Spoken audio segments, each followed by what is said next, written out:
I don't care what broke us up. You think you've seen drama on reality television. Think again.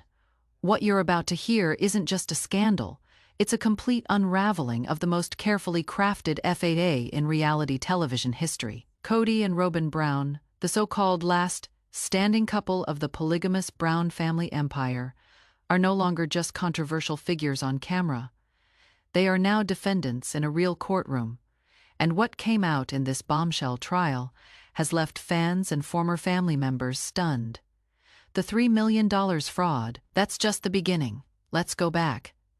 Not to the TLC cameras, not to the confessionals and the glitzy family sit-downs, but to the real story. The one happening off camera. The one they never wanted you to know. For years, the Browns sold us an image, a large, chaotic, but loving plural family navigating life together in modern America. Kody, the self-declared patriarch, claimed to juggle the emotional needs of 4 wives and 18 children. But slowly, one by one, the original wives, Mary, Christine, and Janelle, stepped away. What remained was Kody and Robyn, nestled in their oversized Flagstaff home, surrounded by silence and secrets. But it wasn't silence for long. In late 2024, Christine and Janelle Brown, who had long voiced frustration over mystery money and broken promises, filed a civil lawsuit in Arizona Superior Court.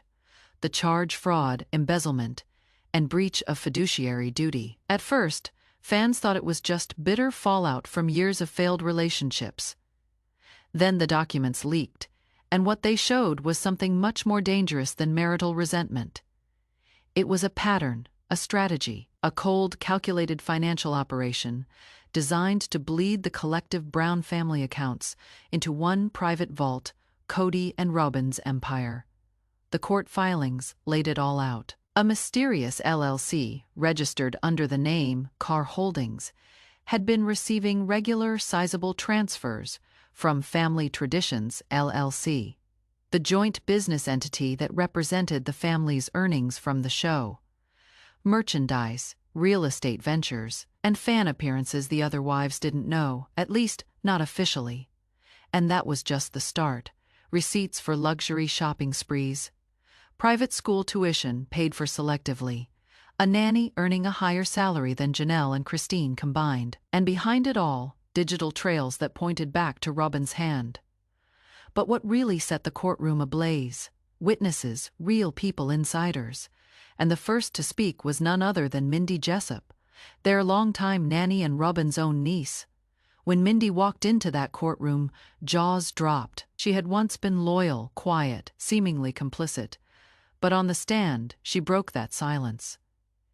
And when she did, she didn't just pull back the curtain, she tore it down. Mindy's testimony would ignite a chain reaction that exposed lies, manipulation, and $3 million worth of financial betrayal. And it wouldn't just sink Kody and Robyn's reputation, it would put their entire future at risk. But before the courtroom exploded, before the judge banged the gavel and the jury rendered their verdict, the Browns still believed they could spin it, that they could contain the fallout. They didn't know what was coming, and neither did we. The courtroom was still. Cameras were banned. Phones silenced. But even in that silence, you could feel it, the tension, the disbelief, and the ticking countdown to the bombshell that was about to drop. Mindy Jessup sat down at the witness stand, looked at the judge, and then turned to face the jury. And then she started talking. Let's rewind just a bit. Mindy wasn't just some outsider or distant acquaintance. She was family. Robyn's own niece, hired as a nanny to help manage the household. And according to Kody and Robyn, help keep order during the pandemic lockdowns. But what Mindy saw inside that Flagstaff mansion, well, it wasn't just order she witnessed. It was opulence, excess, secrets. Under oath, Mindy confirmed what fans had long suspected.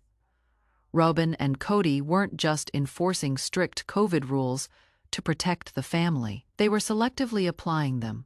While Janelle's and Christine's children were cut off from visits, Mindy said she was present at several unmasked gatherings with Robyn's extended family inside. No masks, no distancing, And Kody, always there. But the courtroom didn't gasp yet. Not until Mindy said these words. They told me I was being paid out of the family account. But when I asked Christine if she was contributing to it, she looked at me like I was crazy. That's when I realized. The family didn't know, gasps audible ones. Even from the jury that moment cracked the case open. Mindy revealed that her paycheck, roughly $6,500 a month, not including holiday bonuses and other perks, came from an account tied to something called Core Holdings LLC, a separate business Robyn managed. Court records confirmed it. KR Holdings had received more than $3.1 million over a 5-year span, and the kicker, Christine and Janelle's names, didn't appear on a single document linked to it. The prosecution then presented what they called the nest egg conversation. It was a voice recording, discreetly captured by Mindy on her phone, during what she described as a deeply unsettling conversation between Kody and Robyn. The transcript was read aloud. Kody, it's not theft, it's preservation. The others walked away. They left me. You stayed. Robyn, I just don't want them to find out about the nest egg. Not yet. We'll explain it after the kids graduate. Prosecutor, and what did you interpret the nest egg to mean, Miss Jessup? Mindy? The money. The account, the $3 million they were hiding. It wasn't just a bombshell, it was a nuclear strike, Kody's lawyer objected repeatedly, but the judge allowed it. Why? Because KR Holdings was registered in both Kody and Robyn's names, and because the financials clearly linked it to deposits from TLC payouts, merchandise sales, and fan appearances. Money that was supposed to be divided equally among the family. Christine and Janelle sat together in the back row, stoic but visibly emotional. This was more than vindication. This was the truth finally confirmed, with documents, bank records, and a witness with nothing to gain but peace of mind. And still, the day wasn't over. After lunch, the court heard from a forensic accountant brought in by the plaintiffs. She traced nearly $2.4 million of TLC money directly into KR Holdings, bypassing the official family business account. The remaining $700K spread across personal accounts, real estate investments, and luxury item purchases, most of which, according to the accountant, were only accessible to Robyn and Kody. The jury's faces began to change, no longer neutral, no longer curious. They looked angry, and Kody, his jaw was clenched, his eyes locked on Mindy. But she never flinched. The day ended with the prosecution resting its case. The judge adjourned for the day, but everyone in that room knew what tomorrow would bring. Kody Brown would take the stand, and what he said next would either save him or destroy everything. The next morning, the courtroom was packed, not with reporters, still banned, but with public observers, attorneys, and sketch artists who knew this would be the day. The day Kody Brown would finally speak. For years, we'd heard Kody in confessionals, twisting the truth to suit his narrative. We watched him blame Christine for leaving, gaslight Janelle over finances, and spiral as the family unraveled on national television. But this time, there were no camera cuts, no TLC editors, no Robyn's arm to grip when he felt exposed. Just Kody alone. Under oath, he was called by the defense, hoping to spin the story one last time. It didn't go as planned. His attorney began gently, asking Kody to describe his role in the family's financial matters. Kody, with the familiar smug confidence we'd seen on television, leaned in and said, "I've always been the provider. I'm the one who carried the burden. Emotionally, financially, spiritually." The courtroom remained still. The jury scribbled notes. When asked about KR Holdings, Kody claimed, "It was just a temporary entity to manage tax liabilities. It wasn't meant to hurt anyone." Then he added, "Christine and Janelle walked away. Why should they benefit after leaving the family structure?" Gasps again from the gallery. From the jurors, even one of the clerks flinched. The plaintiff's attorney stood up. Cross-examination began, and Kody's story started to unravel. They began with his television statements, recorded clips of Kody declaring the family funds were equal, that what's mine is everyone's. Then came emails, texts, handwritten notes to TLC producers where Kody demanded contracts be revised to reflect lead couple status for him and Robyn. Then came the real blow. A bank transfer of $780,000 from the family account into Kody Holdings, dated just 2 days after Christine publicly announced her separation. Mr. Brown, why did you transfer nearly $800,000 out of the family account within 48 hours of Christine's departure? The attorney asked. Kody stammered. Because she left. She broke the covenant. She abandoned the structure. The attorney paused, then calmly responded. So you took the money before she could ask for her share? Silence. Kody looked to Robyn seated behind him, clutching her hands tight, but no lifeline came. The jury watched every move. The plaintiff's lawyer pressed harder, bringing up Robyn's nanny, Mindy, and her salary. You claimed the family was broke, yet your niece was paid $80,000 a year. How do you explain that to Christine, who couldn't afford her daughter's surgery, or to Janelle, who was living in an RV? Kody shifted in his chair. We made sacrifices.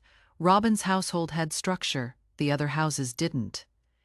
That one line, Robyn's household had structure, would go viral days later. But in that moment, it landed like a slap in the face, because the courtroom understood what he meant, that loyalty to him meant financial reward, and disloyalty, that meant exile. And the defense knew it. They cut the examination short, hoping to end the bleeding. But the plaintiffs weren't done. They called their final witness, a financial analyst from the Arizona Department of Revenue.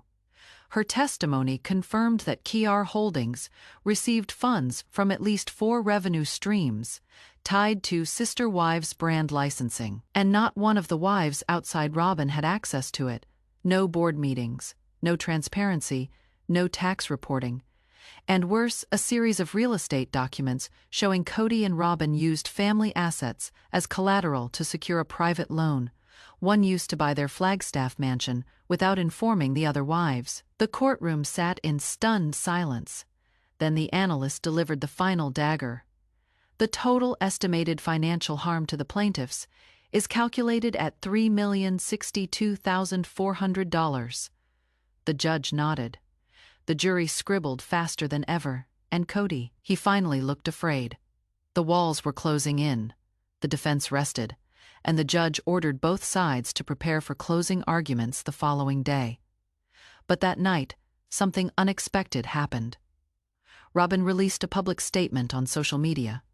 Tearful, rambling, emotional, and in that statement, she made one fatal mistake. She admitted the money was meat for our future because no one else stuck around. The post was deleted within 10 minutes, but it was too late. Screenshots spread like wildfire. Tomorrow, the jury would decide, but by now, the public already had. The final day of the trial had arrived, and the courthouse felt electric. No camera crews, no flashing lights. But there didn't need to be inside the courtroom. You could feel the tension radiating through the walls like a storm ready to explode. Janelle and Christine walked in together, hand in hand, united. Calm Robyn entered with her head down, visibly shaken. Kody followed, stiff-backed, his signature confidence now stripped bare. The judge took the bench. The jury was ushered in, and with that, the courtroom braced itself for the moment everyone had been waiting for. But first came the closing arguments. The plaintiff's attorney, confident, methodical, recapped the case with surgical precision. They reminded the jury of the emails, the transfers, the testimony from Mindy Jessup, and the state forensic accountant's analysis. Most of all, they leaned into Kody's own words. His arrogance, his dismissiveness, his belief that the other wives walked away and didn't deserve a share. It's not just about money, the attorney said in their final words. It's about betrayal. It's about deceit. It's about 2 people who used their position, their privilege, and the loyalty of others to enrich themselves, at the expense of the very family they claimed to protect. Then the defense stood. Kody's attorney tried to paint a different picture, that Kody had acted under pressure, that he had only ever done what he thought was right for the long-term survival of the family, that Robyn had been a loyal partner, and that the so-called nest egg was never intended to harm, but the courtroom wasn't buying it. The tone had shifted, and then it was time. The judge instructed the jury, they left the room, and for 3 hours, the world held its breath. Outside the courtroom, online forums exploded. Reddit threads stretched hundreds of comments. Long Twitter lit up with hashtags like #Justice for Janelle and #Robyn. Even former Sister Wives production staff were posting cryptic messages, suggesting there was even more that didn't make it into court. Finally, just after 3 p.m., the jury returned. 12 faces, expressionless but resolute. The clerk stood. In the matter of Christine and Janelle Brown versus Kody and Robyn Brown on the charge of financial fraud. "How do you find the defendants?" the jury foreman replied. "Guilty," gasps, cries. A sharp intake of breath from Robyn. Kody didn't move. On the charges of breach of fiduciary duty. "Guilty." On emotional distress. "Guilty." Then came the damages. The judge cleared her throat, then read from the document before her. "It is the ruling of this court that the defendants, Kody and Robyn Brown, are liable for financial damages totaling $3,062,400 to be paid to the plaintiffs, Christine and Janelle Brown. Additionally, the court orders immediate disclosure of all assets tied to Kody Holdings LLC, with temporary freezing of said assets pending collection proceedings." Silence. Then a single tear rolled down Robyn's cheek. Christine whispered something to Janelle. They didn't celebrate. They didn't cheer.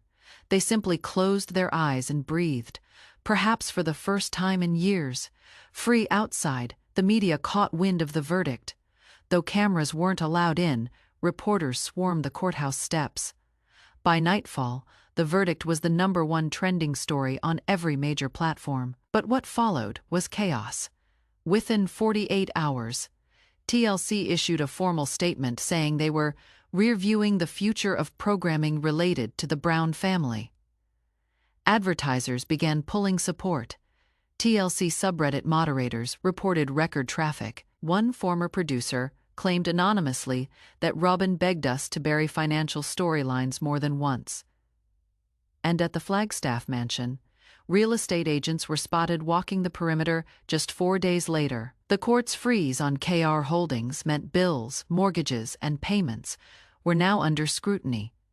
Robyn's online jewelry boutique was mysteriously taken offline, and perhaps most telling of all, Kody disappeared from social media. Gone were the rants, the videos, the smug one-liners. He went dark. For Christine and Janelle, however, it was a new dawn. Christine announced she would be investing her awarded funds into a women's empowerment nonprofit. Janelle posted a photo of her kids smiling under the caption, "We made it together." But the biggest twist? A private investigator working with the plaintiffs claimed there may be more hidden accounts. The $3 million might only be the beginning. And with that, a new case might be on the horizon. The courtroom drama may have ended with a gavel slam, but the real fallout was just beginning, and it wasn't happening behind closed doors anymore. This time, it was unfolding out in the open, in headlines, hashtags, and a stunned fan base that had watched the Brown family's every move for over a decade. And the first major shift: silence. Kody Brown, once the loudest voice in the Sister Wives universe, vanished. His social media profiles went dark. His Cameo account, where he previously charged fans upwards of $150 per shout-out, was deactivated within days. There were no statements, no interviews, no spin. It was as if the man who once saw himself as a prophet of plural marriage had no more sermons left to preach. Meanwhile, Robyn tried a different tactic.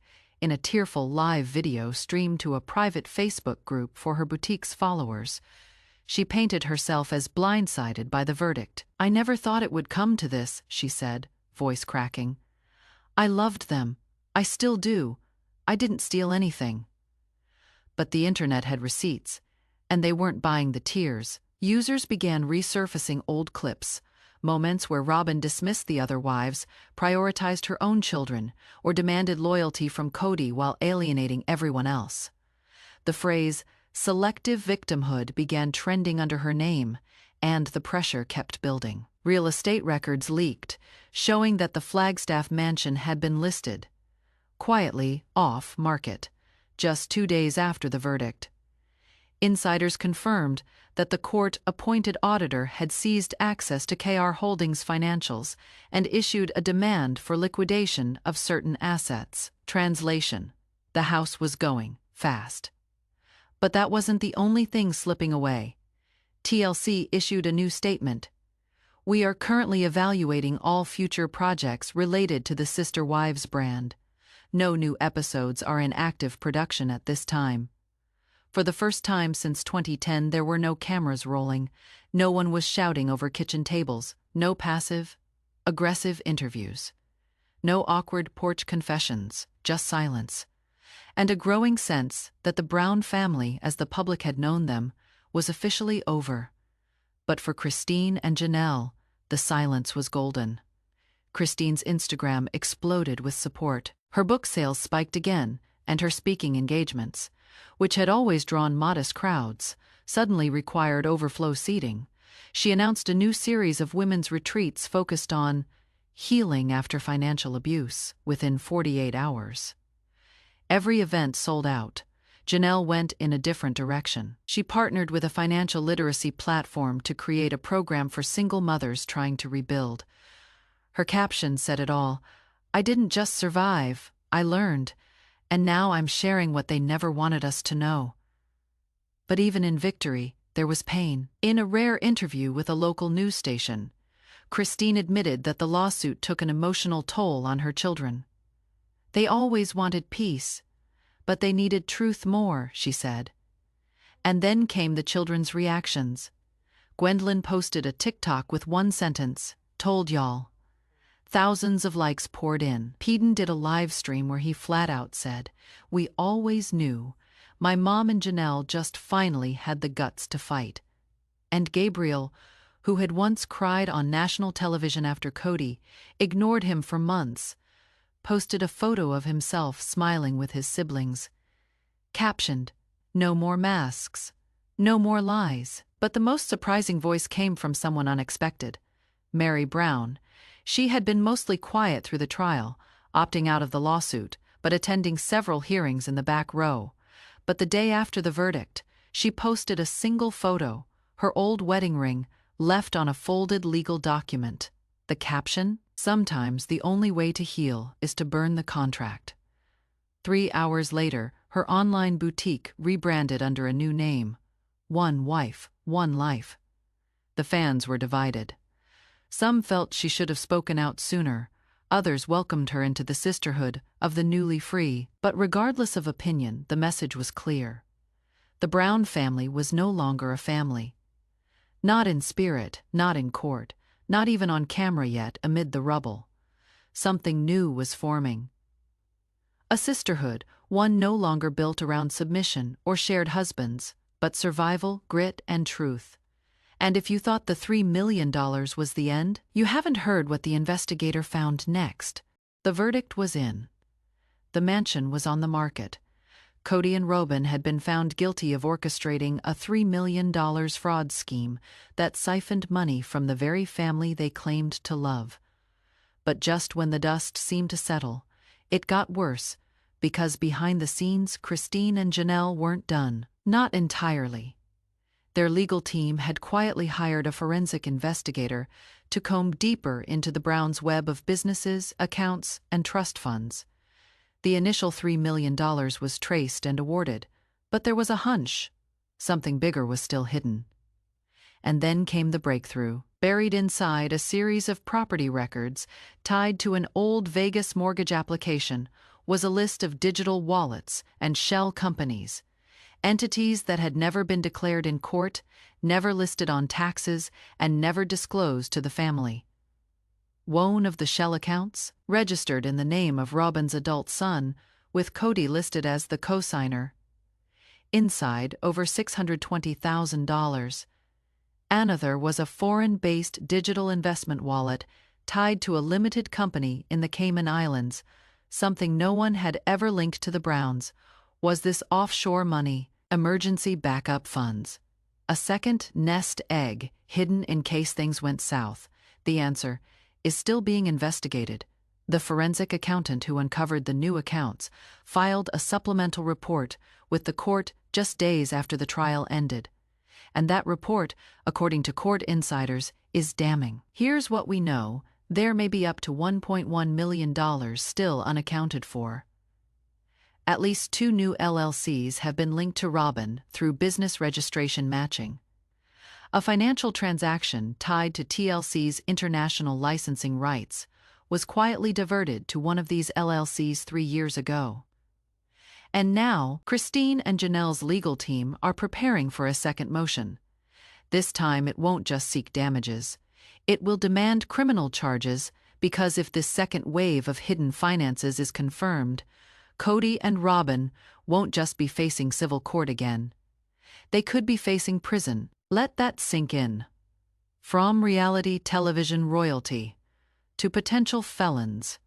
And just when you think the story ends, something else emerges. According to leaked emails from inside the TLC production team, Kody and Robyn were in talks to launch a spin-off, one that would frame them as victims of betrayal, fighting for love in a broken world.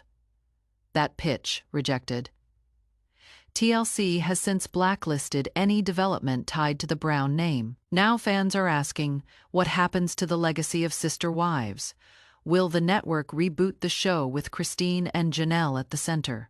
Will the truth about those hidden accounts ever be made public? And the biggest question of all, will Kody and Robyn be charged with criminal fraud? Right now the answer is, it's all unfolding. Every day, new details surface. Every week, a new court document gets leaked. And as for Kody, he's still silent. No statement, no defense, no apology. The once proud patriarch, now reduced to a footnote in a courtroom file. But the story isn't over, because truth has a way of rising, and justice, it's only just getting started. This was the trial that exposed everything. But what comes next could finally destroy what's left of Kody Brown's empire, for good. Hit that like button. Subscribe if you haven't. And turn on notifications, because the next leak might drop at any moment. Thanks for watching. And remember, the truth always finds a